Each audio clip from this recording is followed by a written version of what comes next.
Bella a tutti raga, qui Ice e benvenuti in questo video. Oggi vi vado a spiegare come utilizzare la finestra dell'esegui su Windows e quali sono i comandi che dovete assolutamente conoscere.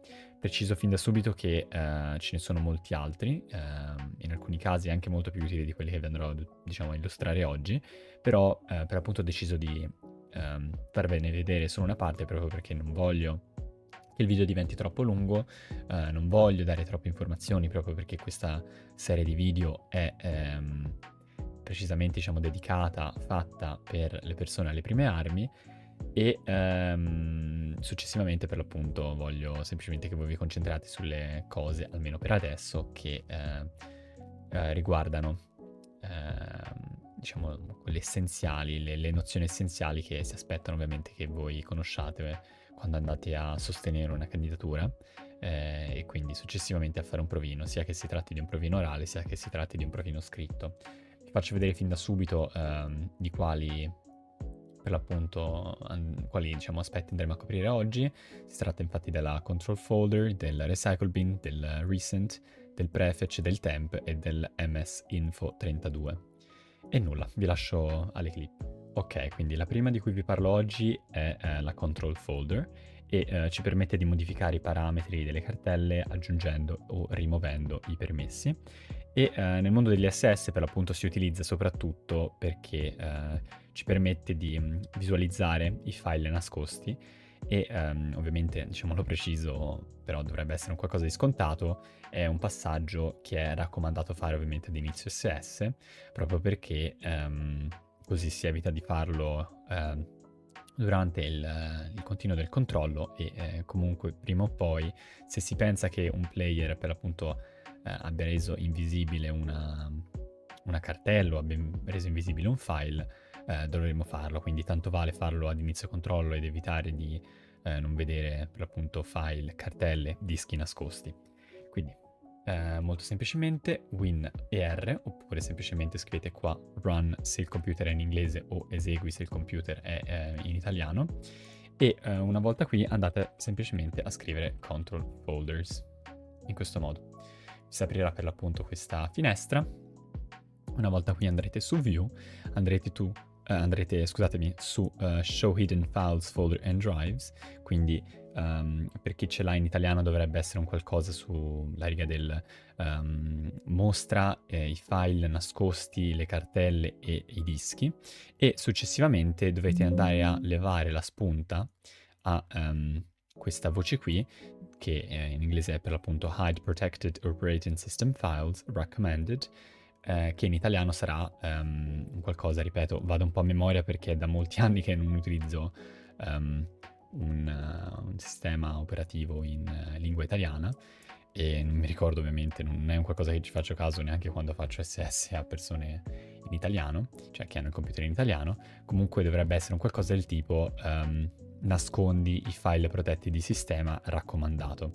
Una volta fatto ciò vi comparirà per l'appunto questa finestra di warning, di avviso, fate yes, fate apply e fate ok.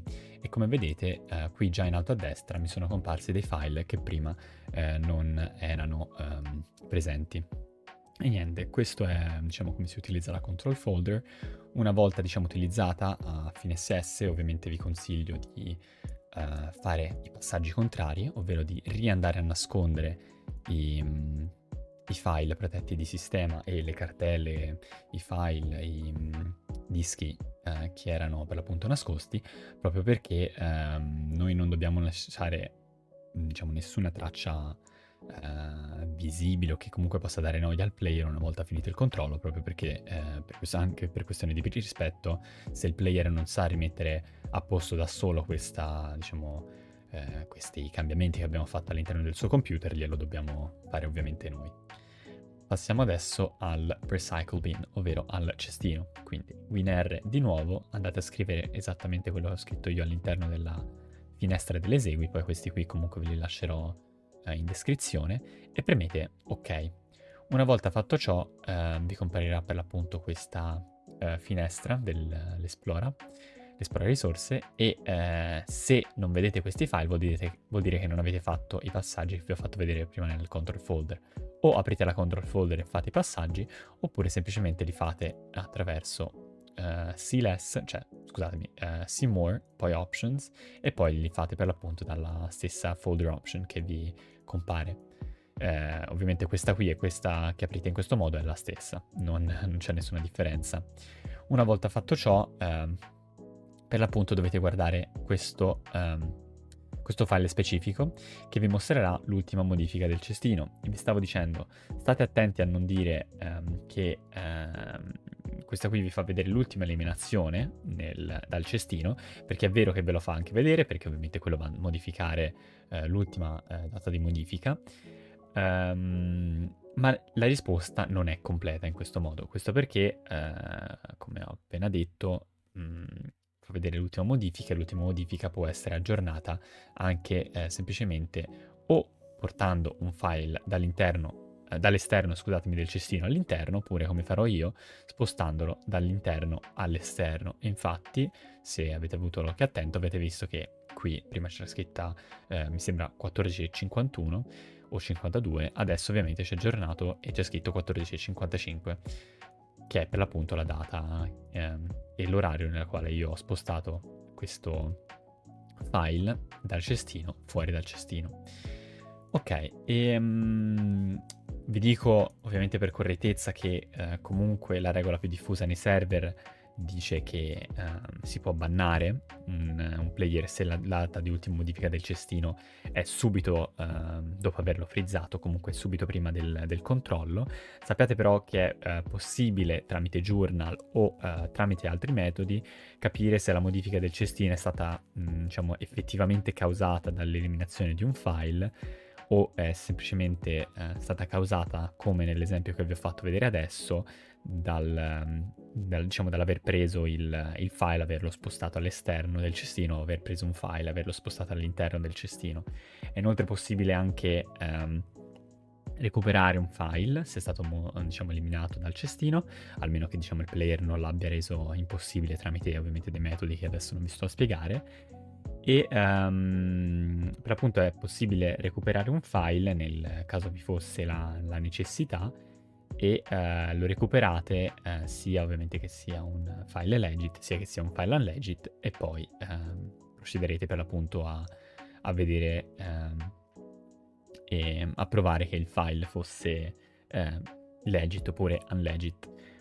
Questo, come vi ho detto, non è un passaggio che di solito richiedono nei server, ma sappiate che c'è la possibilità, e ho fatto anche vedere nel video relativo alle FAT32 come recuperare un file che è stato eliminato. La metodologia è sempre la stessa, se vi interessa potete andarla a guardare in quel video. E nulla, questo è quanto. Passiamo allo shell recent. Ok, passiamo adesso alla cartella recent, alla cartella per l'appunto dei file recenti. Non ve la faccio vedere come vi ho fatto vedere le precedenti, ma ve la farò vedere in immagine perché la mia, come vedete tra poco, è sfanculata per due motivi che adesso non vi vado a spiegare. Quello che dovete fare è semplicemente scrivere shell recent, andare a premere ok e vi si aprirà per l'appunto la cartella. Io, come vedete, ce l'ho sfanculata, però quello che perché come vedete i file all'interno né nel automatic destination né nel custom destination sono quelli che trovereste normalmente. Comunque ve lo faccio vedere dal video.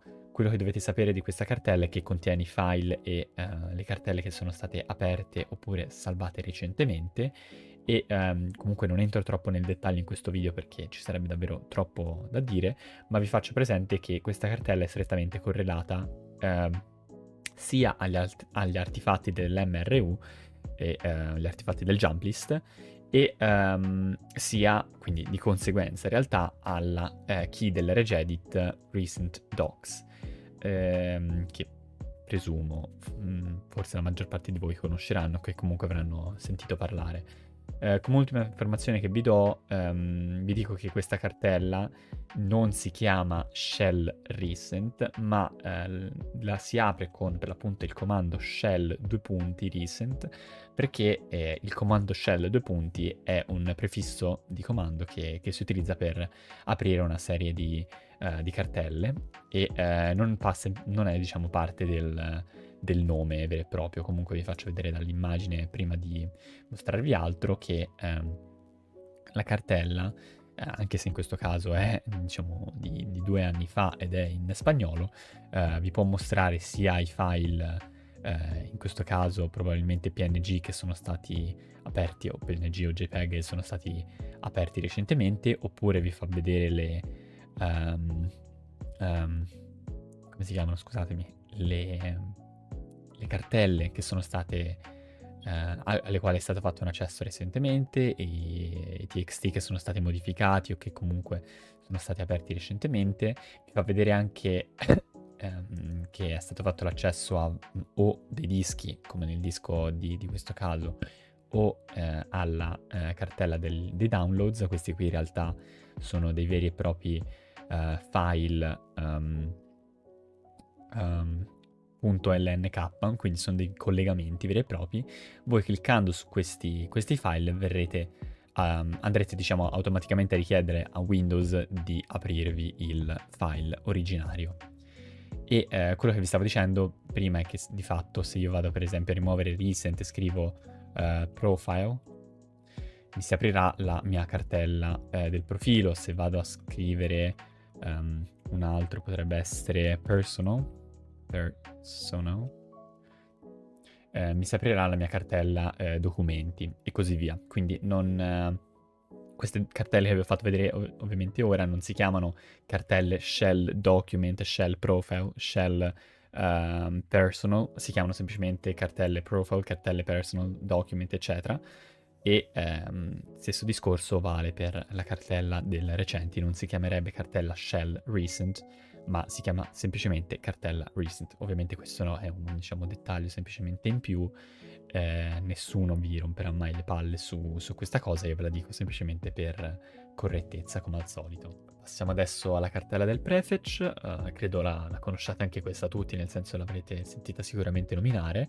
Si apre semplicemente scrivendo prefetch e la cartella prefetch serve a conservare per l'appunto i file in punto .pf, chiamato anche prefetch files, e questi file sono usati da Windows per conservare informazioni relative alle attività di un programma e ovviamente anche, diciamo, ai vari file che quel programma loada, quindi carica nel suo processo. Per controllarla si mette tutto in ordine cronologico di avvenimento, dall'ultimo al primo, e si va per l'appunto a vedere l'orario, ovviamente la data, l'orario, e poi i nomi dei vari programmi che sono stati avviati. Unica cosa, ovviamente, come quelli di voi che avranno un minimo di esperienza già sapranno, non si utilizza la cartella prefetch di per sé per guardare i file, ma si utilizzano dei tool, come ad esempio WinPrefetch View. Questo perché di per sé questi file ci dicono, a parte il nome e la data di esecuzione, non ci dicono nulla di più. Anche se proviamo ad aprirli normalmente non ci dicono, diciamo, nessuna informazione a noi leggibile semplicemente, ma utilizzando per l'appunto software esterni come questo, ce ne sono una marea con diverse funzionalità, possiamo per l'appunto avere molte più informazioni. Quindi abbiamo, come, diciamo, visto prima, il file name, l'ultima data di modifica del file, le ultime in realtà, perché sono di più, se voi state diciamo sopra il file selezionato, vi farà vedere ve ne farà vedere svariate. Comunque le ultime date di esecuzione del file, e vi fa vedere il process.exe, quindi il processo per l'appunto che viene avviato una volta avviato il file, la data di creazione del file in .prefetch, il file size del file madre, cioè del file originario, le volte in cui è stato eseguito e se il file è presente o no, non all'interno del computer. State attenti a non dire se è presente all'interno del computer, ma se è presente nella stessa directory nel quale è stato avviato, d'accordo? E nulla, quindi questo è quanto per quanto riguarda il prefetch. Per quanto riguarda la cartella temp, non mi dilungo più di tanto, vi dico semplicemente che conserva i file temporanei generati da Windows e le due ragioni, diciamo, più basilari per le quali lo si utilizza all'interno di un controllo sono per controllare il GNT-VUC, anche se diciamo non vado ad approfondire questo argomento perché ne ho già parlato più che ampiamente nel video relativo ai .jar, e per vedere i file o decompilati o comunque unzippati dagli archivi in .rar o in .zip.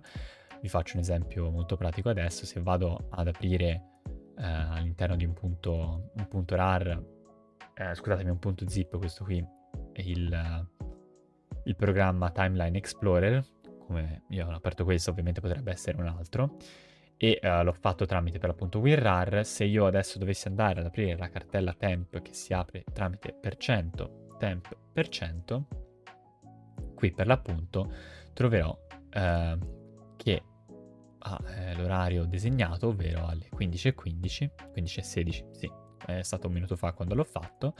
Io ho fatto l'accesso per l'appunto al Timeline Explorer.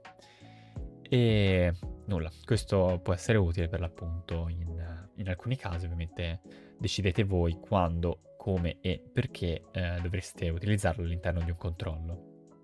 Come ultima cosa vi parlo per l'appunto del MS Info 32 e si apre, diciamo, il System Information. Se lo vado ad aprire, scusatemi, MS Info 32, si apre il System Information, che ovviamente potrete aprire anche semplicemente così, ok? Stessa roba.